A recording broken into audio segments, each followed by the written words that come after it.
I'll shortly introduce the two guests that we have. Before I do that, I would like to request everyone to share our platform within your networks. We are on every single social media platform possible. We are on Instagram, on Facebook, LinkedIn, Twitter, Spotify, YouTube. So please follow us on our socials and do ask your friends and family, your network, to follow us as well.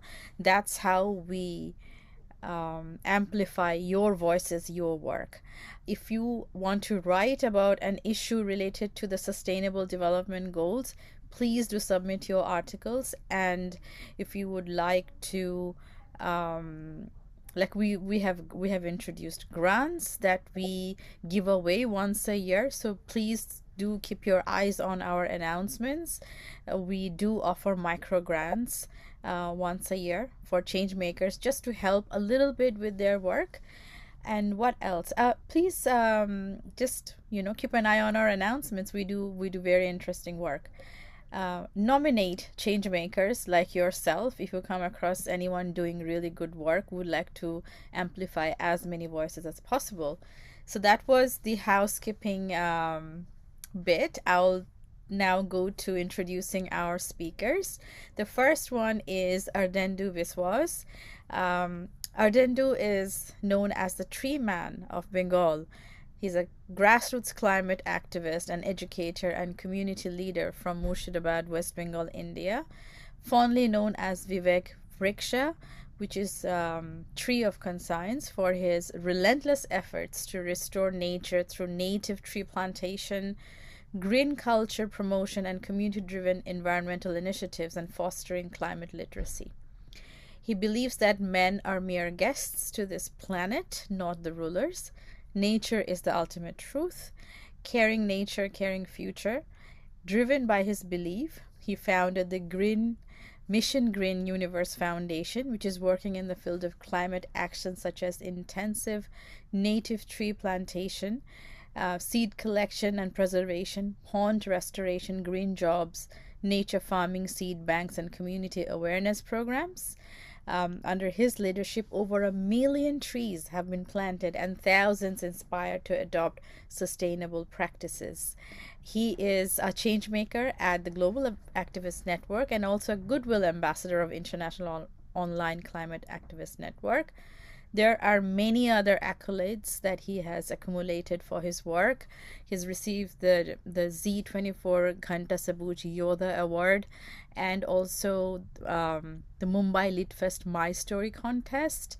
He has been part of the Vikshit Bharat Dialogue, organized by the Ministry of Youth Affairs and Sports by the Government of India, and has also participated in Seoul Leadership Conclave 2025 New Delhi. So there's lots more about him. If you follow his profile on our platform, you'll see more details. I will move on to the second guest, who's Pascal Zoumanigui. I'm sure I'm not pronouncing both of your names correctly. Apologies for that. Pascal is the founder and team lead of the Zoumanigui Foundation, an initiative dedicated to providing free English lessons to children in underserved communities across Guinea. Through his work, he has positively impacted more than 500 young learners, empowering them with the language skills needed to access global opportunities. Professionally, Pascal is an accomplished accountant and auditor with strong experience in finance, audit, budgeting, and strategic management. His financial discipline and commitment to transparency form the backbone of the foundation.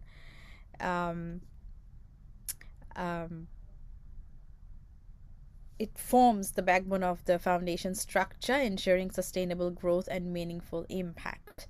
Pascal has represented Guinea on multiple international stages, serving as a delegate at the World Bank Group Youth Summit, Yes Africa Summit, the Liberia Moon Conference, and the upcoming Dream Moon in Freetown.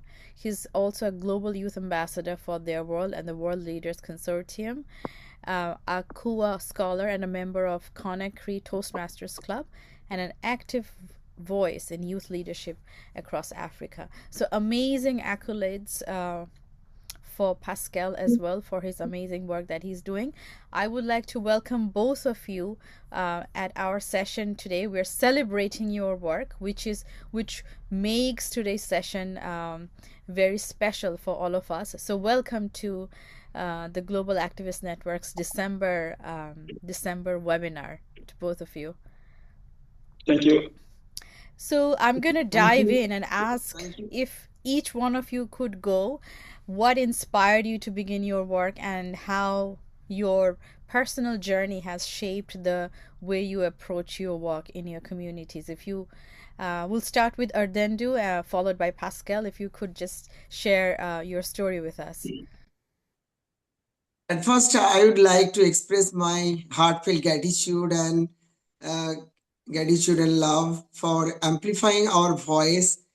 So much remote level we are working, and thank you very much, Lamona, Chanda, the and the Global Action Network team for amplifying our voice.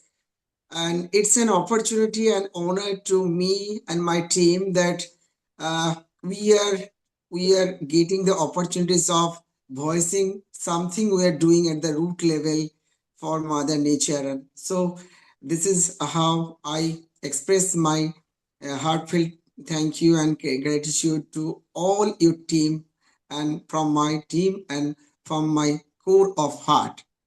And when it comes to the mind that what inspired me to think or to do the climate actions at the root level, and this is actually a blending of some of personal experience and some of the national and international issues which inspired me to do something for Mother Nature. Actually, I grew up in the remote Murshidabad village areas, and my father is a rented farmer. And in my childhood, I used to go to the field to help my father in their agricultural farming lands.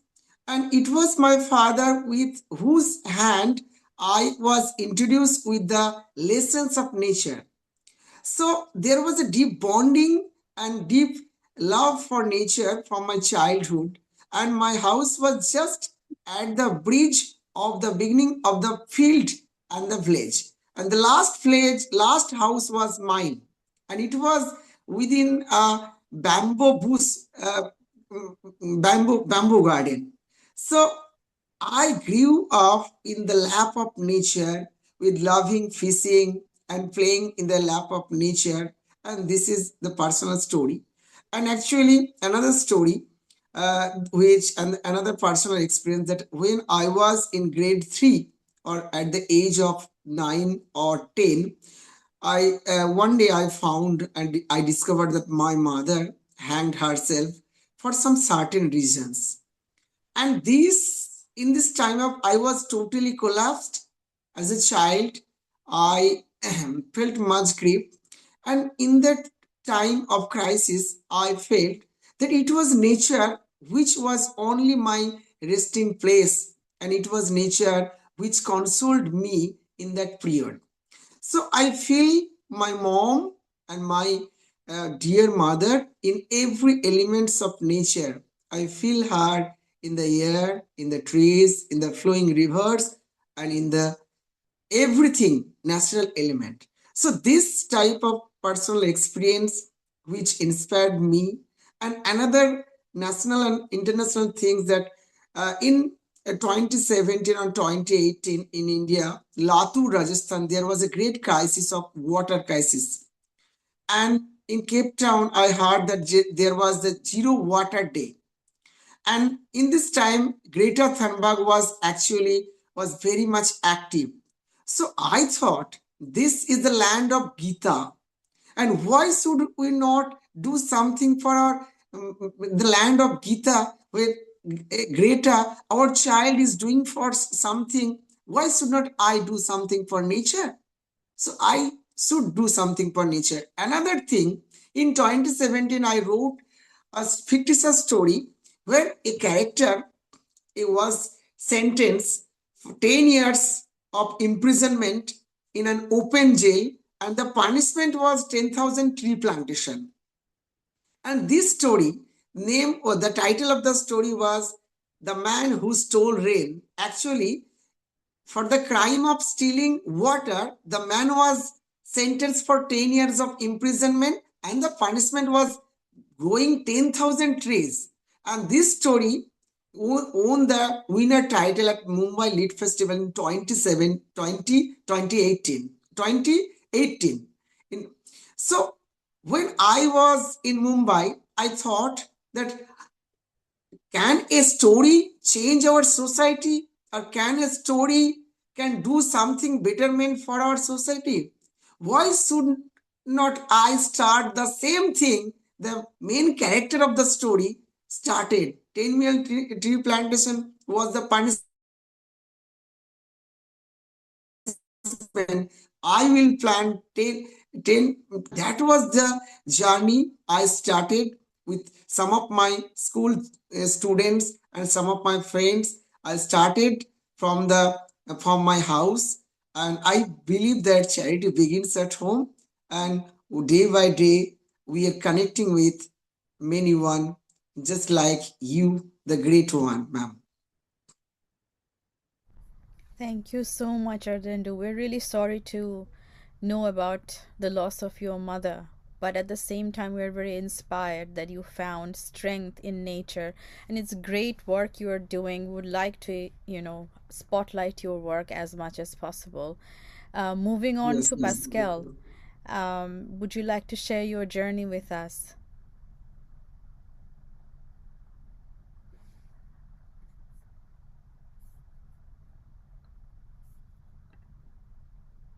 I think we have lost Pascal. Let us wait till he joins. I'm going to move on, Ardendu, because we have you online. So I'm going to move on and ask you the second question that we have for you.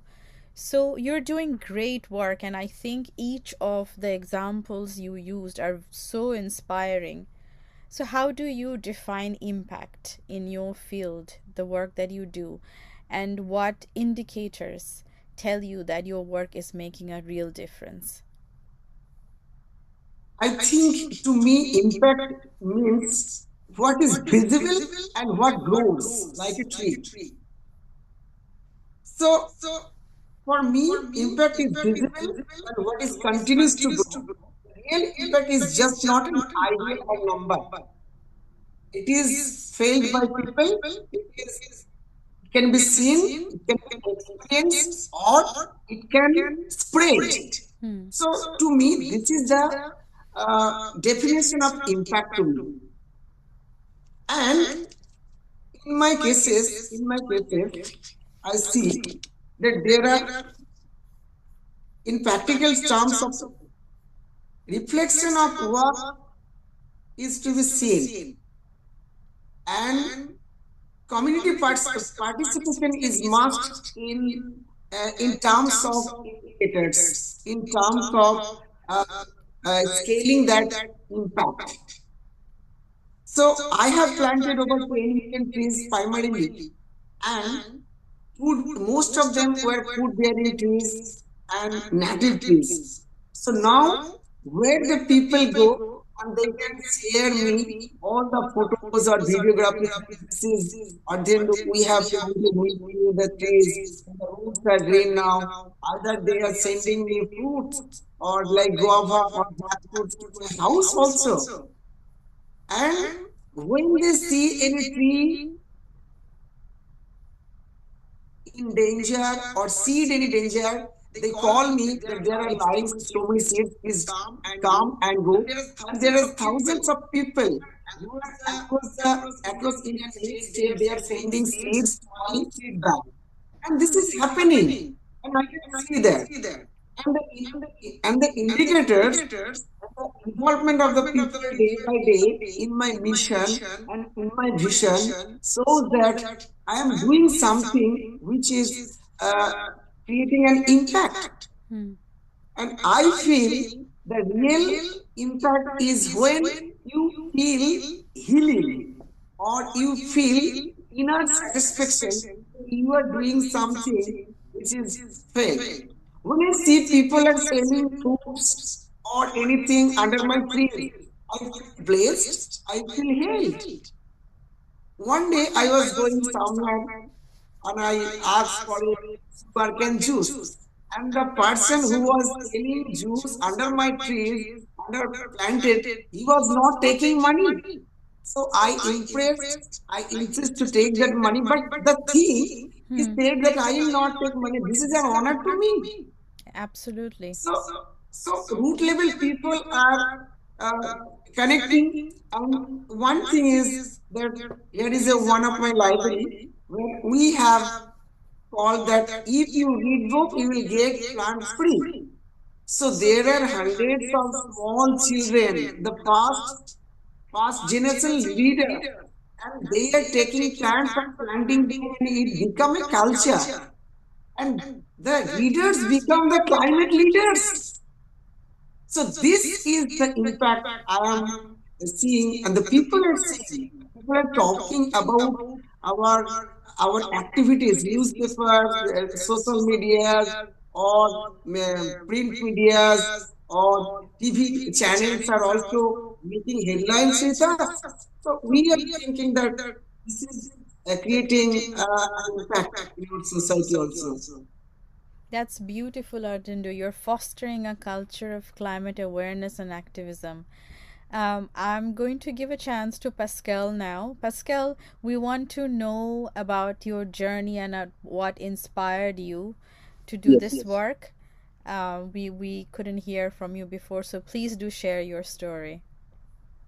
All right. Thank you so much for having me. It's a great honor and privilege to be here today. And I want to begin by expressing my deep gratitude to the Global Activist Network for spotlighting my journey this year and for giving me the opportunity to speak on this global platform. My name is Pascal Peve Zoumanigui. I come from the Republic of Guinea, a country filled with young people who are talented, ambitious, and full of potential. My work today is driven by a simple yet powerful belief that when you empower a young person, you empower an entire community. So I'm the team lead of the Zoumanigui Foundation, an organization dedicated to educational impact and community service. We support teachers, provide training, and even deploy educational assistance in areas where the need is greatest. The foundation is a youth-led organization empowering young people and young children across the country through education, free English classes, English literacy, leadership development, and community engagement. The foundation is taking place in the country and in the goal of supporting those children lacking the means to go into school or lacking the means to accomplish their missions. The foundation is also an organization supporting those children and parents in those rural communities. And its mission is to raise a generation of young leaders that speaks with purpose, integrity, and compassion. And at the Zoumanigui Foundation, the foundation's also impact is thanks to the commitment of their entire team, the coordinators, volunteers, and leadership staff. So they work with values like transparency, trust, accountability, and impact.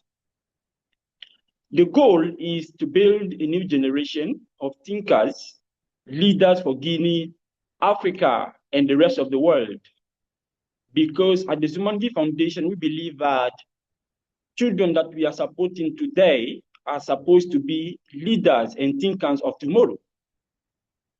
So what really inspired me is the fact that when I was younger, I was also hungry and there was nobody to give me food. So sometimes I used to miss class to look for food. And also the quality of those classrooms were not really good. Although I studied accounting, control, and audit, I really decided to found this organization because of the fact that children in my community lack many tools to empower them to become leaders of the country and the rest of the world. So I believe that giving them the opportunity to thrive and to accomplish their dreams is giving an entire community a chance to rise. I know what it means for a child willing to go to school or to attend school on an empty stomach, or to want to learn but lack the tools to perform. So these memories really push me every day to ensure that no child experiences what I did. On behalf of the 3 schools that we have supported so far, I wanted to thank you once again for giving me the opportunity to speak here today. And to say that what really inspired me is the fact that my inspiration comes from lived experience, especially growing up in a context where educational opportunities were unequal. In my country, I faced firsthand how talent can be lost simply because a child lacks opportunities, access, or even guidance or support. So my personal journey, rooted in community service, leadership development, but also in a belief in the transformative power of education, really shaped the way we work today at the Zoumanigui Foundation. So most of the time, I do approach leadership with integrity, commitment, determination, and compassion. And I also make sure that to listen to those people that we are serving, because I believe that they know their issues better than us. So we make sure that we listen to them deeply before taking any initiatives. So our mission is not really to impose solutions, but to co-create them with teachers, parents, community leaders, as well as local, authorities. Because we believe that together we can go further and create tangible solutions for those children that we are supporting today.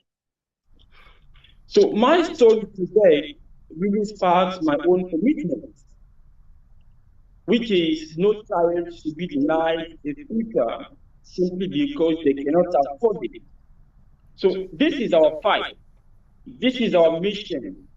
And this is what we believe in at the Zoumanigui Foundation. Thank you.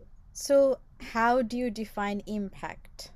You're doing great work. How do you define impact, and sort of what indicators do you find that tells you that you're making a real difference? All right. Thank you so much. We believe at the Zoumanigui Foundation that impact means first transformation that lasts beyond our presence, that lasts beyond our existence in a child, family, or a community. And we also mind a lot about what really defines as impact. So most of the time, we measure impact through attendance and retention rates of supported students. Also, improvements in academic performance and confidence, engagement of families in their children's learning, as well as teachers' empowerment and capacity building outcomes, community ownership of initiatives. But the most meaningful indicators is when we see our beneficiaries become, let's say, agent of change, when they advocate for education, and when they try to mentor younger children or lift their communities. So for us, that's real impact, and that's lasting impact for those children that we are supporting.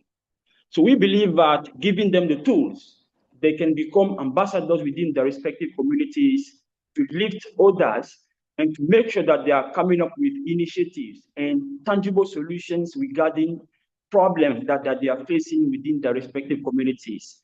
That's what exactly we are doing at the Zoumanigui Foundation. And we are not just giving those children classes. We also mind a lot about how they can serve their communities in the future and how they can also tell their parents to make sure that their community deserves better, and to also call on those people that are willing to join their activities in order to make their environment a better place to live. And those are the values that we teach those children that we are serving today. Thank you. Thank you. So I'm going to ask a question to both of you. Pascal, you can start, and then Ardendo can add his response. Collaboration Yeah. is very important. How do each of you build partnerships? Pascal, I'll go All with you right. first. All right. So we believe that no single organization can transform a system alone. So we make sure to partner with organizations that are also working in educational sector and that are providing tangible solutions across the country. So at the foundation, we build partnerships with schools, local authorities, youth networks, international organizations, but we also mind a lot about the way we partner or we build those partnerships because we believe that a partnership is truly effective when objectives are shared, not imposed. And also when communication is really effective and very consistent. So we know that a strong partnership is, first of all, transparent and mutually respectful, as well as those collaborations should be centered and acted upon those shared objectives. And most importantly, the community is always at the center of those collaborations. This is the reason why we go first and we listen to those communities before taking any initiatives. Thank you. Thank you, Pascal. Ardendo, I'll go to you. How do you build partnerships?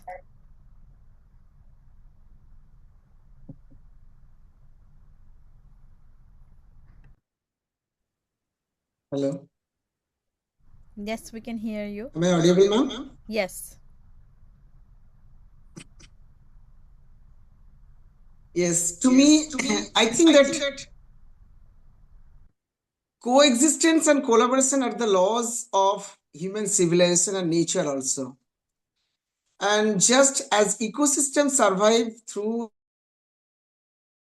dependency, in the same way, long-term collaboration and long-term uh, partnerships are very important in doing anything which is revolutionary, which is great for our universe.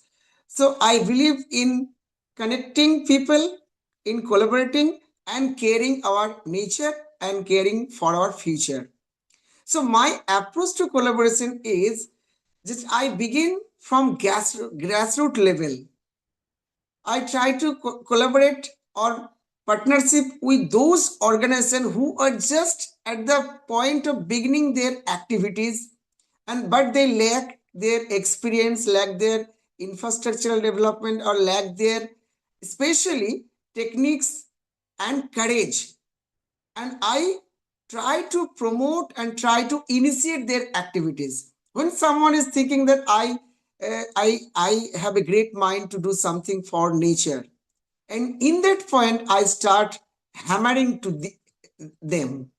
And this is how, for example, an organization which is not in the field of environmental activities, but they are very much concerned with the blood donation campaign. So we and my team and me are offering them that we will donate plants free of cost to all the blood donors.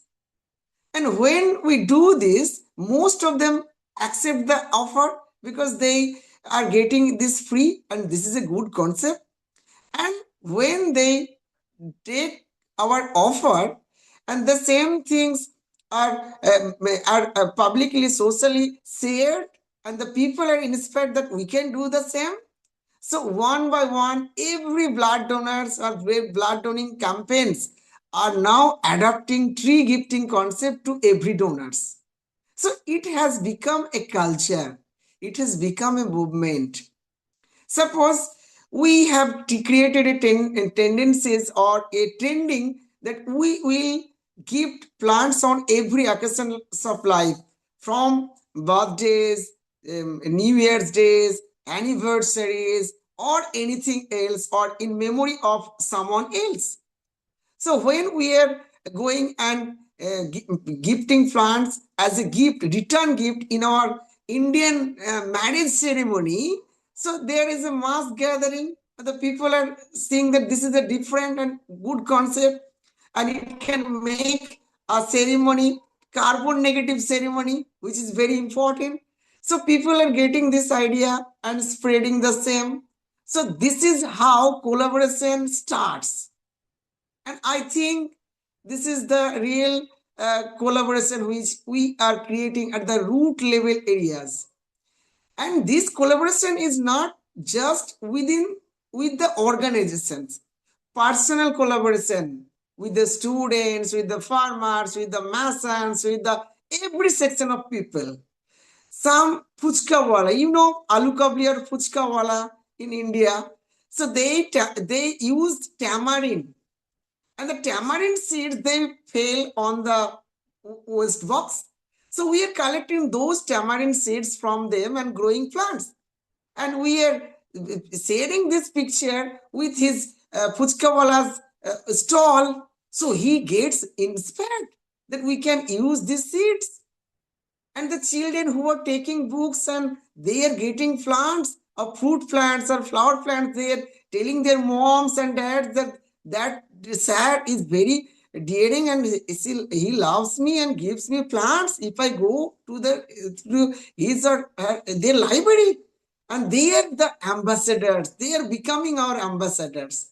So we are collaborating with schools, with colleges, with various organizations which are not in the field of environments, but other fields. We are collaborating with that because we need every section of people.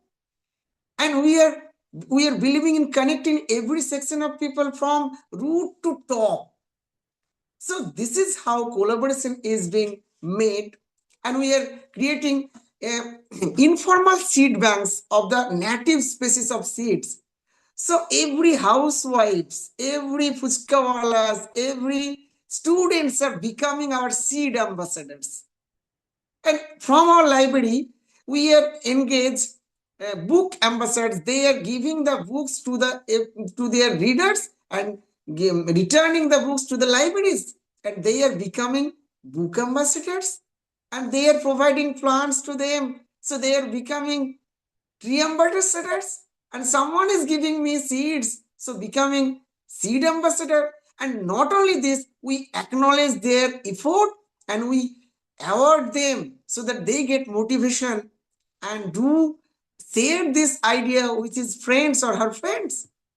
So I think this type of collaboration is very essential, which starts from home, which starts from neighbor, which starts from new generation people.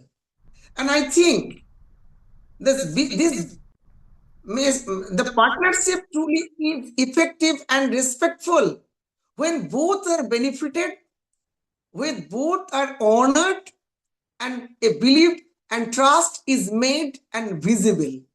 So we are actually at first hand believe in giving, and plant is a type of gift. We are giving or planting. It's make a relation. Now we call tree based family, tree based relatives. The thousands of people, including you, ma'am, know me only for plants or trees. Right, ma'am? So this is becoming climate change. Absolutely. Climate change is not only problem. It is a way of connecting people. It is a way of connecting with the entire world. It is the way of new relationship, new foreign policies, foreign connections also. So we have tried to make our climate change problem into an opportunities. I think I am very much confident and very much optimistic that this is an opportunity, and we have to take everything as an opportunity and truly respect one another and show the accountability and trust and belief which is very much, very important, are becoming rare in this world. So we have to build a sense of belief, trust, accountability, and the shared feeling. If I feel for nature, I have to feel for man first, because we are working with man, and we have to teach our next generation that caring nature is caring future. We does not produce only scientists, the doctors or engineers, but everyone must be at first the ambassador of green. So this is how I try to connect with people, and from a child to the old people, all are my friends, all are my collaborators, all are my partners. So connecting, caring, and collaborating are the principles of effective and respectful partnerships, I think, ma'am. That's beautiful, Artindu. You are introducing a green way of life, which is, I think, Yes, ma'am. everyone can learn from it. For our audience, if they're not based in South Asia, they will not know what fuchka is. It's a very popular street food. Can Yes, I yes. say, from West Bengal? Other states might feel offended, but West Bengal, Bengalis, we perhaps in claim Bangladesh it. It's also. ours. So yeah, moving on, I'm going to ask you this question and I'll go back to Pascal. What is one misconception that people have about the work that you do?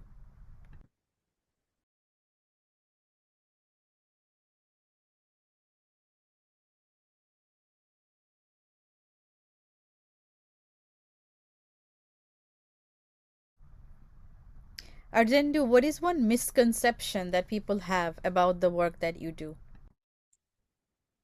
Actually, not only me, the great people of the world are in the universe. All about everyone, every section of people, misconception is very common to man. And we are not an exception. The great people have faced the misconception and criticism. And I think criticism is an art and criticism is an motivation. I saw positivity in everything. So about the environmentalist or environment related, we like people. The people are think that they must have own interest or business interest or financial interest. That's why he is like so much passionate about doing something, and this is an pretension. Actually, he has some business in behind, and I don't go into the contrast with them. Yes, I have my own interest. And do you know what is the interest? The interest is that my child will be safe, my own children will be safe. And this is my personal interest. We are not doing the service to the social. We are not doing the social service. We are doing the service to ourselves, because this earth is the home for my own child. So this is our home. So we are doing this service to ourselves. So you are right. And you do the same thing with me. Please join my activism. And you know that how I am benefited, and you will get the share. Sometimes they believe and connect with me. And sometimes they saw that there is now in this. And some of them are staying us. Watch, they just wait and watch that what is happening to them. And they, with the passage of time, I think I feel that we have to continue our work day by day, because people are watching, people are observing, and one day they will must connect with you. So who is not coming today, who is not connected with you today, may come tomorrow. So be open, keep open your gate of your heart, so that they enter, so they fall into your love, so they fall into your feelings. So I believe that this type of misconception and this type of criticism is actually making our promise and commitment more strong, more, we are becoming more accountable, more motivated, and uh, more committed to do something far more better way.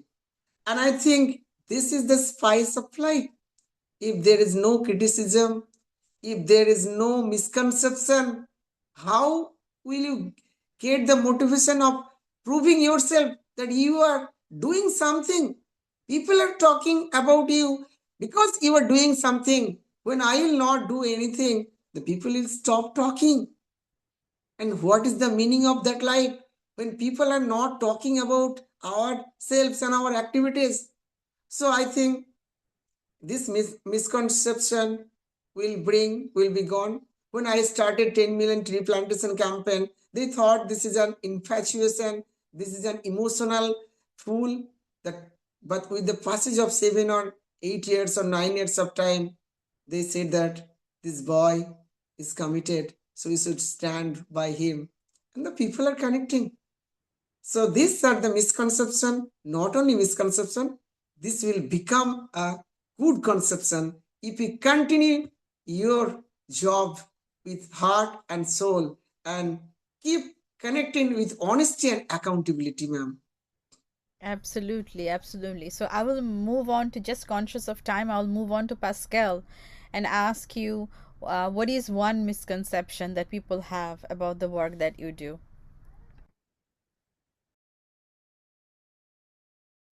Yes, I was saying that most of the time, the misconception that we get from the work we do is what people say about the work we do. For instance, when I started the work at the Zoumanigui Foundation, when I initiated the organization, so people started telling that this is just a waste of time because local authorities are here for that. And we believe that we are not, local authorities are not the ones that should regulate the educational system. We should also give them the chance to support them in ways of, giving more strength to the work they do. So in my community, for instance, it's a fact that, supporting those children, especially when the place is so far from the city, you have to pay yourself many fees before reaching out to those children. So people think that this is maybe you're wasting your money or your time, but we believe that this is a collective matter. So many believe also that educational equity work is simply about just providing, school fees or just, supplying, school material to those children. But we believe that the challenge, behind the issue is far deeper than that. And we, young leaders within our respective communities have the potential to turn this, setback or challenge, into, let's say, a collective and a tangible action that should go a long way to support the educational system within our respective countries. So I believe this is one of the even challenges that we face, even while supporting those children. Because, for instance, mobilizing the volunteers, some of them say that I don't have anything to get from this work, so I can't, give my free time for that. So I believe, supporting children, especially for their education, should be a priority and a collective matter for all the people that are really aspiring to give more, strength to the educational system. And what we do first is we address the issue of that misconception. We try first to explain that education is an ecosystem and children need first safety, mentorship, or even emotional support, as well as functioning schools, trained teachers, and community involvement. And they should have also a sense of purpose. So this is the way that we try first to explain that misconception to them, that this is not just, providing school fees or supporting the children. This is a movement that everybody should join. And I believe that also one of the challenges that we face is exactly what people think of, providing as support to, those children that we support today. And they should know that also the work that we do is really holistic, because we believe that true change, requires addressing barriers that are both social or even academic. So most of the time, we try to encourage people to take part of those kind of initiatives that we undertake within our respective communities. For instance, the district of Sangasu is far away from the capital city. We just initiated, our activities in that area. So we believe that, giving them the opportunity to have the same, let's say, opportunities that has those who are living in urban centers, because this is the fact that really making a difference between those who are living in rural communities and those students that are living in urban centers. Those who are living in urban centers have many opportunity to have access to those learning materials, while those who are living in rural communities have, let's say, don't have that opportunity, like libraries or even, let's say, toilets, like modern toilet facilities. They lack all those tools. So what we do is we encourage those people that are really having those misconceptions to join us and give more strength to the organization. And we know that together we can bring many solutions to those problems that children especially are facing in those areas.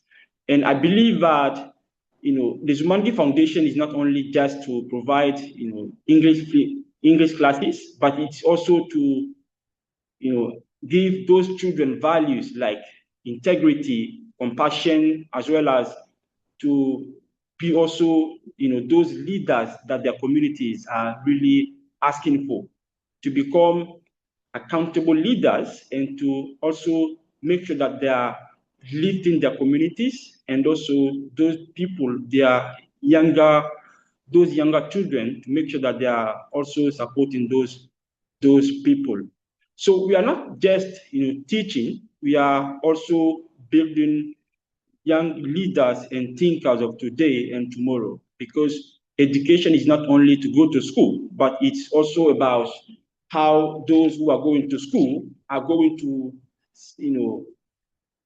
provide solution to those problems that their communities or even countries are facing, or even the world is facing.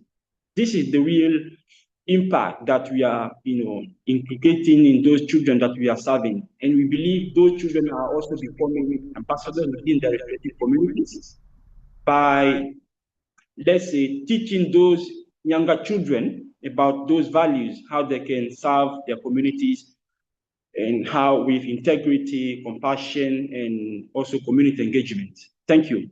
So, Pascal, you said that, some communities don't have the, proper access to education or even sanitation, like toilets and stuff.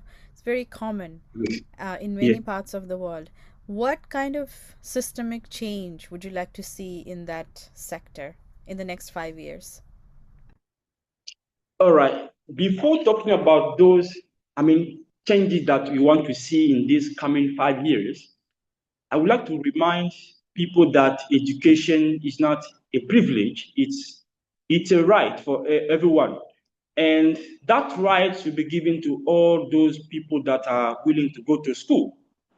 There shouldn't be a difference between those who are schooling in urban centers and those who are schooling in rural communities. They have the same rights. So they should have access to the same opportunity to go to school, to dream, to learn, and to accomplish their missions, and to become accountable leader within their respective communities. So looking ahead 5 years, we envision universal access to, let's say, fundamental learning. Children, especially that are really struggling to go to school, should go to school and have access to the same learning opportunities. And we also envision, strong and well-equipped, let's say, public schools, especially, children that are schooling in rural areas. We also envision youth-led initiatives integrated into national development. For instance, the Zoumanigui Foundation should take part of the, let's say, the educational development within Guinea to make sure that children are not really going to school, but they are really, having access to what they need in terms of, accomplishment or in terms of strengthening their capacities. So we believe also that digital literacy and 21st century skills, should be accessible to all children. So these are the ways that we are, making sure that children in today have access to, and to also make sure that this access is available everywhere in the country. And we believe that our hope is grounded in the growing generation of Guinean change makers, educators, leaders, and community leaders that are committed to building a more equitable future in society. And we believe that change makers across the country are ready to take bold initiatives in order to advance the educational system. So there are also, apart from only those ways that we are supporting the educational system, there are also pressing barriers that we are facing while performing our mission. And the first one is financial vulnerability of families. This is one barrier that people are facing, but most importantly in rural areas. Some families don't have financial support to send their children to school because of the fact that they don't have any other support. So that makes their children's education a setback, and children can no longer go to school because they can't afford, the school, let's say, those fees that are required to pay before attending school. So this is also one of our missions, to make sure that students are really, having access to scholarship opportunities to go to school, because we believe also that children that are not really that are facing financial barriers should have access to opportunities that should allow them to attend school or to go to school as those who are living in urban centers. And the second barrier that we face is geographic disparities, like between urban centers and rural communities. There is a tangible difference that we see today. For instance, students schooling in Conakry, the capital city, are more better than those, especially in terms of access, than those living, for instance, in the district of Sangassou, far away from the capital city in Forest Guinea. So this is the difference that we want to fight for. That difference shouldn't exist, because education is for everyone, and people that are aspiring to go to school should have access to the same learning opportunities. And the other barrier that we face today is also gender norms that limit, for instance, girls' education. Because villages, for instance, that are, for instance, living in urban, let's say, rural areas, believe that girls, are only made for, let's say, to stay at home just to prepare for maybe for their husband or for their children. But we believe that girls have also the same right to go to school as, boys are doing today. So we are also looking for many ways of how we can ban that mindset that says that girls are only made for, let's say, household chores or to just prepare for their children at home. So these are things we face today, and we have also lack of infrastructure or even basic learning materials. For instance, let me just take an instance for the district of Sangassou. They don't have any libraries over there, and the district of Sangassou is the only school serving a population of 1,000 students. They do not have libraries, students sitting on the floor. They do not have even modern toilet facilities. And I believe, as a practitioner myself, that they have also that right to have access to modern, let's say, library, or let's say those learning materials, even online. that people, not all, but some of them are having access in urban centers. And another barrier that we face also is limited teacher training, which is one of the most difficult problems that we are facing while, helping those children in rural communities. And this is the fact, because of the fact that those places are very far and the access is very difficult, which makes those, teachers refuse to go to those areas because the place is far and they don't have all the tools that it takes. I mean, all those materials like logistics materials that can really help them to attend those, children. So we have that barrier, and we want to make sure that places that are really having access problems have also, the opportunity or the advantage to have, better ways of, supporting or having access to even classes online or online materials. So these are the ways that we also support those children. And we also have cultural beliefs that really limit also sometimes our mission, because some parents believe that, especially in those rural areas, that because of their religion, so people are supposed first to go to that specific school that is only teaching, in religious, matters. And that sometimes undervalue certain levels of schooling, because children that are really having access to those, a type of education that is really, rooted in their religion, is sometimes, affecting also their academic journey, because they sometimes even lack that opportunity to attend academic classes. For instance, the district of Sangasu, for instance, they don't have those kind of problems. Their cultural beliefs are not really, undervaluing their educational system. They have that kind of flexibility of, making a difference between academic journey and their educational beliefs. So these factors reinforce each other. For instance, poverty, pushes children into labor. Cultural norms affect girl continuity, and also poor infrastructure impacts quality. So all combining to shape a child trajectory.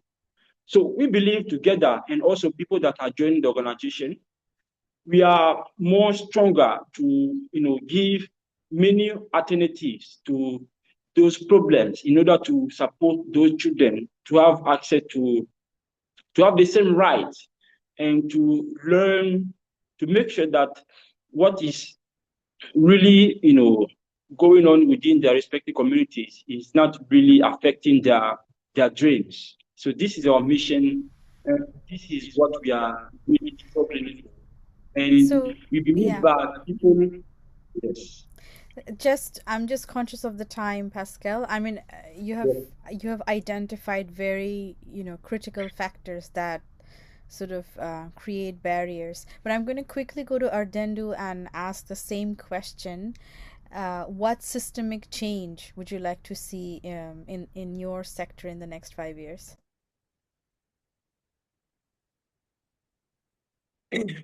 The systematic change I would like to do is that I want to change the belief system, and I want to focus on the belief system of the society, and especially in the root level, not only root level but every section up level. And I want to believe that uh, and our one thing I want to make sure that our climate activities or environmental activities not just drive, but I want to make it a way of life. I want to make it a trend of life, that caring nature is not a campaign, it is a way of life. And every section of people, we must focus on this. And the people who are working with us and with whom we are working, in practical terms, I want to see the climate actions become a rooted communities and not limited to the policies or the digital campaigns, and not the technological advancement is the only definition of GDP growth, or are especially focused on the climate policies making or seminars or other things. But I want to make it happen from the root level, so that the gap, I think there is a great gap between all the bigger organizations, even like organizations, and root level people. There is a gap, and I want to do something at the remotest or root areas, so that I can bridge, I can I can minimize that gap a little bit and inspire other collaborators, other organizations, other individuals to do the same, to do something which can minimize the gap between those organizations and those policies and the policy where should it be implemented. So over the next 5 years, my focus will be on scaling grassroots level climate leadership by sharing my last 7 or 8 or 9 years of experience. I want to share my knowledge and motivate all and many root level organizations. And the more root level organizations will adopt climate actions or other any great actions, the more the society will be better, because one by one makes a big difference. One change at the root level can be accumulated and it can create a bigger change. Another important systematic change I want to hope to contribute and investing in people and organizational infrastructure. We lack many things in our organization, and systematically we cannot done for various reasons. So I want to strengthen our organization and build capacity, security, and dignity for those who are working with us. These changes prove, and I think this is possible because people are choosing to care, and the communities are adopting green practices as a part of their culture. Young people leading environmental and actions with purpose. These changes prove that when people reconnect with nature, transformation is not only possible, it is inevitable. I believe that preserving nature is not just an environmental duty, it is our most precious responsibility for the future generation. We did not inherit art or nature or resource from our ancestors, we borrowed it from our children. And it is our duty to retain it with care for our next generation. I believe preserving, I believe these systematic changes are possible because I can already see that taking shapes on the ground. Things are happening. People for last 9 or 8 or 9 years ago have not accepted our ideas, but now they're accepting our ideas, they're adopting our ideas. When I first announced ambitious project of Green Murshidabad movement or 10 million tree plantation campaign or open library or green library concept, the people were not, they were scared, or they were very much misconceptions about this. But when I started making a library, and within 2 years, we have accumulated more than 6,000 second-hand books, and we have built a beautiful library here. And more than 20 to 25 villages are taking books from our libraries, and there are more than 100 organizations who are connected with us, and more than 10,000 people in the state of West Bengal are connected with us in some part, or directly or indirectly, and they are doing something, and they are accepting our ideas. And what strengthens my belief most is that the movement is no longer driven by one individual, it is driven by communities. We are adopting green villages, and every villagers are becoming a part of their plant-based livelihoods and climate change impact mitigation campaign also. Everyday citizens who have seen the impact firsthand, they are taking the responsibility of doing their part. So this is what I am confident, not because change is easy, but because it is already underway. So this is all about what changes, systematic changes, makes me feel that I can do something. Thank you, Ardindu. So we're really over time. I'll give you 1 minute to each of you for the questions because I would like to, still ask you all of them. So I'll ask Okay. you, what is the biggest challenge that you face? And if you can provide us an example of a very good community-led initiative, very quickly. So mobilizing communities at the grassroots level is not a very easy. And the bigger challenge I face the misconception and the lack of consciousness about climate impacts. People of the root level areas are not actually cannot see the climate impact so easily, and we cannot visualize them those types of climate impacts. But for last 7 or 8 years, 8 years, the root level people are also feeling that there is lack of rain, drop their crop production, and the various things, pesticides and chemicals, reduce their fishing culture. So they are now feeling the climate impact directly. And this challenge, which we thought that it was challenge, we are confident that it is becoming easier to us one day by day. And one example of especially if I want to give um, an example of community participation, in 2017 we have started a Green Murshidabad campaign in Murshidabad, where 2 kilometers of roadway was planted, 500 plants, and all of them, most of the trees are 20 to 25 feet long height. And it was the people of this community, they made it possible, and 16 organizations took part, and including the total volunteers were about 300 volunteers in the time of lockdown period. So this was a one big successful campaign, and we have given already and library concept also, where we have collected 6,000 books within 2 years. And this is the achievement of community-led movement we have achieved, ma'am. Thank you. I'm going to very quickly move to Pascal.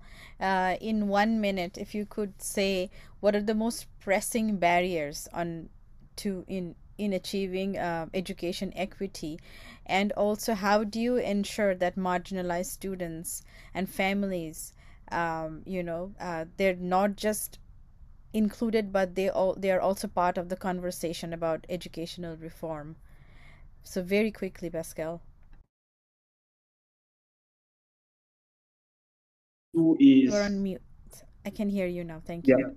All right. So regarding that question, what we do first is to identify the problem within those, specific communities.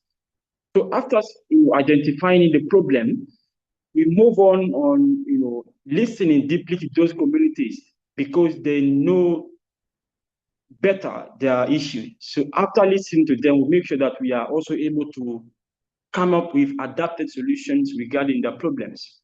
So, when, for instance, you go to marginalized, you face or you meet some of the marginalized students, they have common issues, which is, that they are lacking access to go to school because people sometimes within their respective regions, are really marginalized in such a way that they are really banned from school. So we prioritize community consultation. We try to talk to them and understand their issue. And then that will help us to make sure that we are able to design a specific, a program that is really adapted to the problem. So we also have home visits, that is one of the best ways of understanding, family realities. We try to reach out to families. We ask them many questions, what they are facing. And after that, we also have youth and parents advisory voices. We make sure that youth, leaders are also taking part of the problem. And we also have, let's say, regular feedback loops, where students share their needs and fears as well as their aspirations. And we also have data-driven decisions that highlight underserved groups. So centering marginalized voices means letting them lead, not just to participate. So we make sure that their voices really matter, and knowing that the organization is really inclusive, so it gives the chance to all, to everyone to engage, also to participate, to, the conversation, to raise their problems. And one of our initiatives that we are really thinking right now to implement is, English Access Guinea program, which is an educational program that is dedicated to supporting those children, but most importantly, those who are living in rural communities. So this program is designed to help those children to have access to some of the English language skills, because some areas are lacking English teachers. We make sure that we design this program for all the children, across the country. So this is one of the bold, let's say, initiative that we could undertake, at the Zoumanigui Foundation, which can go a long way to support those children and also their parents to also have access to, those materials. And we also believe that, well-equipped spaces are really fundamental for those children.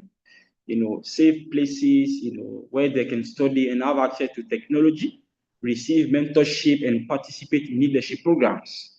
So that can go a long way to also reduce, dropout rates, as well as increasing literacy and digital skills, and to stronger community cohesion. So So, these are just ways. conscious of time, Pascal, I'm going to ask you another question. One, one immediate change that you would like to implement in your field, very All right. quickly, in under a minute. One immediate All right. change. All right. One immediate change that we can move on, implementing within our community is community learning hubs. So creating community learning hubs can go a long way to foster, social cohesion and also children's understanding regarding educational issues. So these clubs, across those regions, can support those children to have access to pre-English classes and also to have access to mentorship programs, community development, and leadership engagement. So these clubs are really designed to help those marginalized children that are really, lacking opportunities, to gather themselves and to make sure that we are also providing all the tools that are really, necessary for those children to be very active and to be engaging. So that will help us also to measure their impact and to also, compare, their capacity to those that are living in urban centers. So I think this is one of the best indicators that we can use to also, provide, other solutions that are really, adapted to, those problems.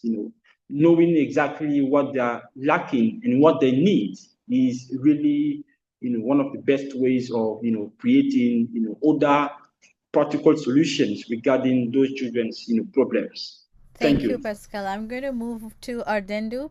In under a minute, if you could name one immediate change that you would like to see in your field. So one immediate change I would like to see in my field is that I want to connect the root level people in the climate change movement actively. And in this regards, I want to launch a program that is climate-based documentary displaying or exhibition at the root level villages. And I want to conduct the climate film documentary displaying, including their opening and conversation dialogue session from their part relating to the climate issues like tree plantation, like wildlife protection, and like animal hunting against campaign, and hay or stubble burning in the root level village area, so that the people who are doing something bad for their nature and facing the impact. And I want to arrange bigger screen with modern technology, but with the root level people, because I think the most of the seminars or climate seminars are being held in the metropolitan cities where these type of root level people cannot go. And most of the people with whom we are organizing this type of seminar are conscious or over conscious. So we have to give light to those areas which are dark. So I think this will change, and this will give a sense that their opinion, the opinion of the root level people, are being taken and are being voiced through the global platform. So this is my one mission, that I would like to launch a grassroots level climate film festival type something in the root level villages, especially one by one district in my areas also. Thank you. I'm going to ask both of you the same question, but I'll start with you. Your top three recommendations to a young change maker. So if I recommend three things to our young children, I would at first I will ask them to start with home, because charity begins at home. Second thing is start with what you have. What resource you have to start with that. And the third thing, connect and collaborate. And this I can, if I can extend furthermore, the real change is start with the beginning of home. So if a student can do can wish to do something for the environment, he can just save the seeds, he eats the fruits from those, and just grow it in their home and plant it and give the and take the experience that this type of things can be happen. Then he grows plant and distribute to another friend, and this type of root level experience can spread. And in future, the experience he gathers, then he connect with his friends, his neighbors, and spread this idea into the world. But start from home and start what you have, and then connect and collaborate. Thank you, Ardendu. Pascal, I'm going to ask you your top three recommendations you would give to a young change maker very quickly. All right. I would say that to those change makers out there, that you should start small but be very consistent. So this is the key to people that are lacking patience. You should start small and look for other opportunities of expanding your network. Because you know that change grows over time. So you have to believe in what you do, even starting small. The second thing is that you listen more than you speak, because communities know very well what they need. So you need to listen to them. So from their, let's say, their perspectives, you come up with other solutions that are very well adapted to their problems. The third and the last thing is to build a strong support network, which is very important. Collaboration, which is very important in multiplying impact. So I believe that those three areas should be, a very starting point for those young change makers that are out there, willing to also undertake those kind of initiatives. Thank you, Start Pascal. small and be very My consistent. last question to you, what are your final words and how do people reach you? All right. So I think that what we are doing is just to make sure that children that we are serving are also not lacking opportunities. So we believe every child deserves, the dignity of opportunity. So because we know that when we invest in education, we invest in peace, progress and possibility. So if you wish to join the mission or collaborate with us, I do believe that you can join us through our LinkedIn profile, which is the Zoumanigui Foundation. And right here, I will put the link here for further collaborations. And thank you so much for your attention, partnership, and your belief that education is the foundation of change, and that it's not a privilege, it's a right for everyone to have access to. Thank you. Thank you, Pascal. I'm going to go to Ardendu and ask you your any final words you have for us, and how do people reach you? My final message to the 21st century people of the world is that we are the men are mere guests to this nature, not the rulers. And nature is the ultimate home and ultimate truth. So caring nature is caring future.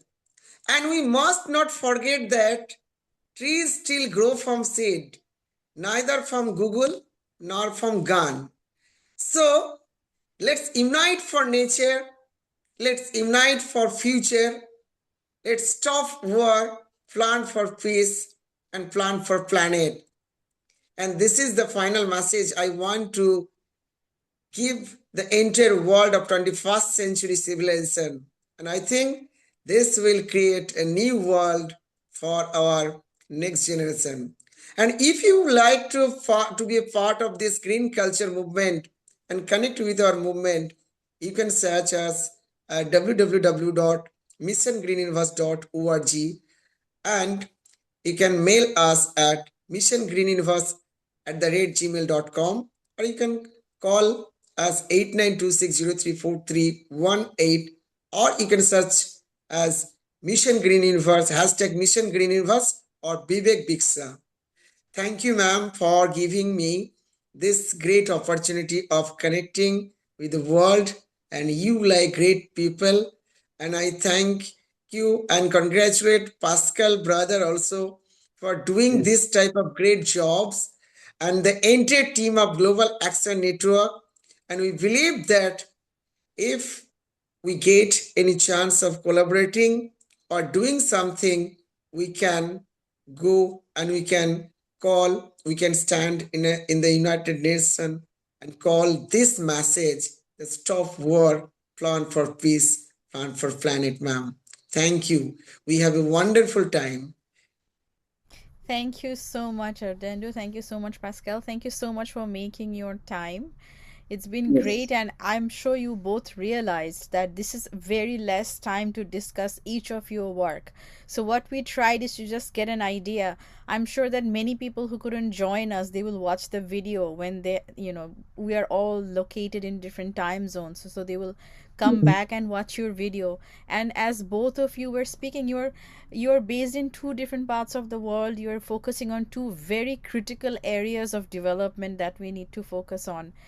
And I was thinking of so many ways your work can be put forward, amplified, and there can be so many ways of collaboration, because that's how the work gets stronger.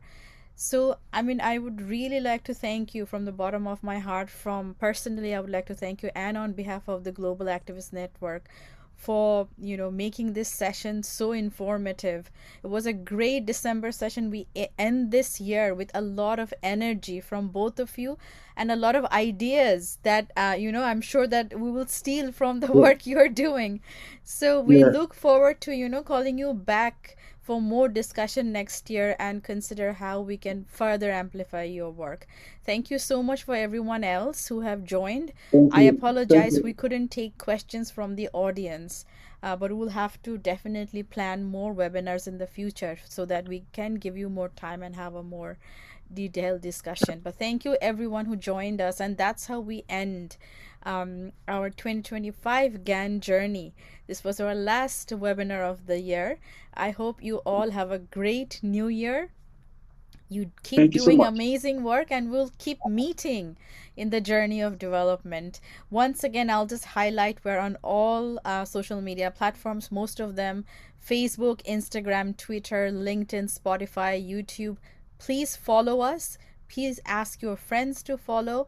If you have any article that you would like to submit, please do that. If you have friends who are doing amazing work, please nominate. We're always looking for interesting work, interesting stories. And with that, um, I end today's session. Have a great new year, everyone. Thank you.